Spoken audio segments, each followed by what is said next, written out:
ایسے شخص کو کبھی مت گنوانا جس کے دل میں تمہارے لیے محبت، فکر، عزت اور چاہت ہو۔ کسی کو چاہنا ہو تو دل سے چاہو، زبان سے نہیں، اور کسی پر غصہ کرو تو صرف زبان سے، دل سے نہیں۔ دنیا کا سب سے خوبصورت پودا محبت کا ہے، جو زمین پر نہیں لوگوں کے دلوں میں اگتا ہے۔ آج کا انسان دولت کو خوش نصیبی سمجھتا ہے، اور یہی اس کی بد نصیبی کا ثبوت ہے۔ عقل مند اور حساس لوگ ہمیشہ غم و فکر میں مبتلا رہتے ہیں۔ دنیا کو خریدنا بے وقوف لوگوں کی تجارت ہے۔ مصیبت کے وقت بھی مطمئن نظر آؤ، اور مشکلات کے باوجود خوشباش رہو۔ جاہل کے سامنے عقل کی بات مت کرو، کیونکہ پہلے وہ بحث کرے گا اور پھر اپنی ہار دیکھ کر دشمن بن جائے گا۔ غربت انسان کو اپنی ہی شہر میں اجنبی بنا دیتی ہے۔ دوست کی غلطی ریت پر لکھو تاکہ پانی اسے مٹا دے، اور دوست کے احساس پتھر پر لکھو تاکہ کوئی اسے مٹا نہ سکے۔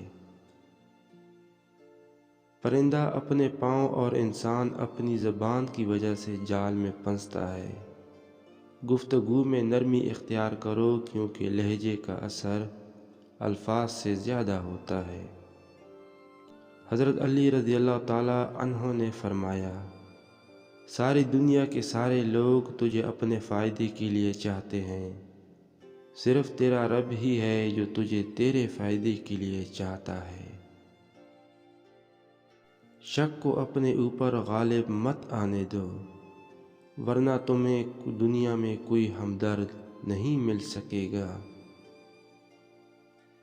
جو حق سے منہ موڑتا ہے تباہ ہو جاتا ہے۔ جس طرح شبنم کے قطرے مرجھائے ہوئے پھول کو تازگی بخشتے ہیں، اسی طرح اچھے الفاظ مایوس دلوں کو روشنی بخشتے ہیں۔ غلط بات پر غصہ نہ آنا شرافت کی نشانی ہے، لیکن غصے کو پی جانا مومن کی نشانی ہے۔ جو چغل خور کی بات پر اعتماد کرتا ہے، اپنے دوست کو اپنے ہاتھوں سے کھو دیتا ہے۔